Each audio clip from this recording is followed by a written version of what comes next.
Maverick City podcast.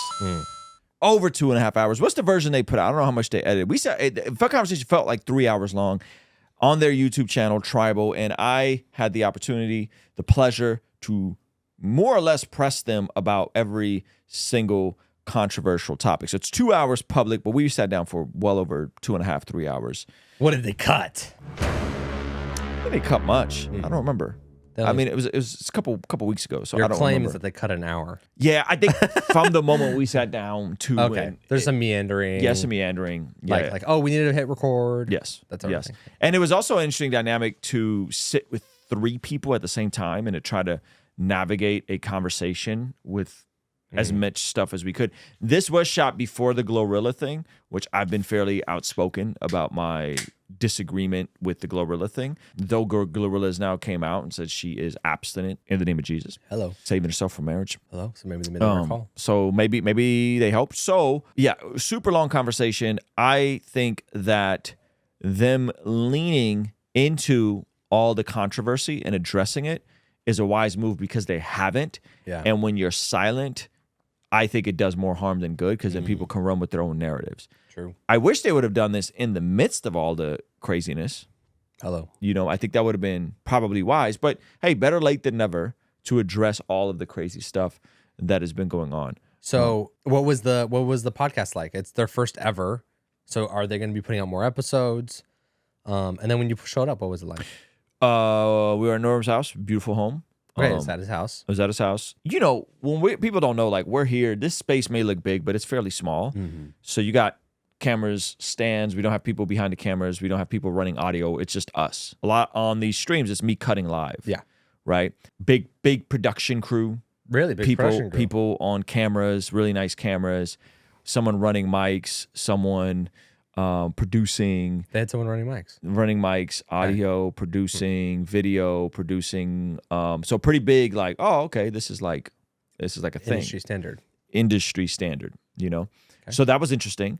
They were all super sweet guys. They were very nice, very polite, hospitable. Where in his house was the set?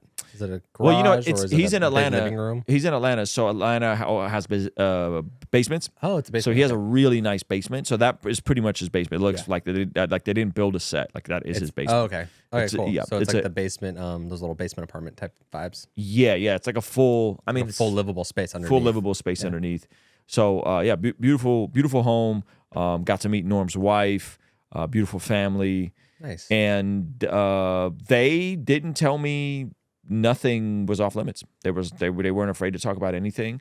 Did you talk about the Glorilla collab on the pod? So here's the thing. This was shot before the Glorilla thing. I did have multiple conversations with them individually and in a group text about the Glorilla thing as it was happening. So they definitely know how I feel about the Glorilla thing, and we talked about it at length. Yeah. But that happened after the fact.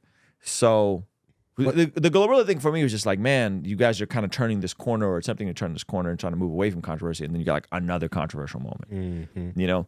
And I just, you know, I didn't understand the move. They pushed back and they had some interesting, you know, pushback, and we covered that in a video. I don't know if I said what they said in the video. And another thing people need to understand is those of you guys that are in the industry or connected to the industry or know someone in the industry or know someone at Book Maverick, I can't speak to stuff that's not publicly verified. Yeah. So we didn't go into tea or gossip or stuff that like people have said or people have alleged, because I can't do that. I'm not going to talk about stuff that's the actual definition of gossip, right? Like we get like you're the Christian TMZ. It's like, well, no, because everything we're talking about is actually publicly verified. Just because we're talking about stuff that people want us to talk about and they care about, that doesn't mean that that's gossip. So I actually have a line that there's a lot I could have asked them about. There's a lot I could have went into. There's a lot about ex-members and people affiliated with that we could have talked about. We didn't talk about because it's not publicly available information. And I don't talk about stuff that's not publicly available information. So if it's not on someone's Instagram and it's not an article about it, it hasn't been addressed in another thing, it's not public, I'm not going to bring up stuff that's not public. So I do want to acknowledge that. Would you ever do a music collab with them? I wouldn't be opposed to it. I also wouldn't seek it out, you know? We talked about some potential stuff, and I wouldn't be opposed to it. I love their music. There's no denying that. Like, I love music. Yeah, I love their music. I'm not gonna lie about being a fan. I wouldn't have sat down with it if I didn't love what they were doing artistically. But I think the ministry aspect has to match the artistic aspect for me. I'm not a guy that like can separate art from the personhood. I can't separate art from the individual. So for me, that's the point of the conversation. So what are some of the other things you guys talked about in that podcast that they should go and watch for? Oh my goodness. I mean, we talked at length about some of the early controversy from a couple years ago from Chandler. We talked at length about the overall culture around worship. The fastest way to get a platform at a church is to be a worship guy. Yeah. And oftentimes people are platformed before they are mature enough to handle a platform. And we talked about that. We talked about the business side, in-depth, long conversation about the business side. Wow. And that was really good to understand from their perspective. Now, again, I'm giving them the benefit of the doubt. Everything they're telling me is what they say. Yeah. So I'm that kind of guy when I'm talking to people. And so so the business side, which was really interesting for folks that care about that stuff. Maybe that was some of the stuff that got trimmed because we went pretty in depth about how our business deal is structured. Or We talked about their morality clauses. They have morality clauses for all the artists, which was refreshing to hear that you can't just be in Maverick or on Tribal and wild out and live however you want to live. Their meteoric rise, and did that affect them? I didn't know their background, so like. EJ, the newest gentleman there, used to be over at Capital, Christian Capital. Okay. JJ founded Maverick. Norm, I want to say, is related to Travis Green.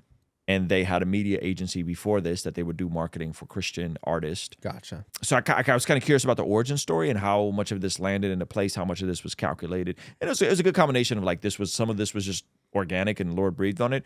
Other aspects where they had some background both in music and in marketing. And so they knew kind of what visuals to put in front of people. Yeah. And they just had an amazing talent pool. And I think for me, most of all, I am grateful and hopeful for the relationships that and the things that happen behind the scenes, because not everything is content, and there's been some really cool stuff that have happened behind the scenes that I don't post on social media and I don't talk about on the channel. And that to me is probably the most exciting part. Is less about like, ooh, let me get a clippable moment for this, or ooh, I get to be on their platform, and more like, oh, we get to build a relationship. And some of the members I've been building a relationship with, and I am excited about that. It is cool when the Christian ecosystem becomes a bit of a smaller and smaller world. Not from like people leaving. There's no whatever. guys in shadows anymore. Like everyone kind of knows everybody more or less. Now that doesn't mean everyone's perfect and everyone's not dealing with something and it's not sin. Exactly. But generally you kind of know who's who and what's what. Yeah, exactly. I mean, you're a Christian YouTuber, and yet you can sit down with Maverick City. You've sat down with Tyrese. You are friends with a lot of the guys in the music fields. Yes. There's a lot of crossover. The George Jankos, even crossing over into like your more traditional YouTubers, right? Is the George Janko world, yeah. Yeah, and so once people start becoming Christian, it's like it really starts closing in. Hey, thank you so much for checking out the video. Please be sure to comment below and subscribe and all that good stuff. And check out this other video that YouTube seems to be recommending just for you. Let me know if they nailed it. All right? I'll see you over there. Peace.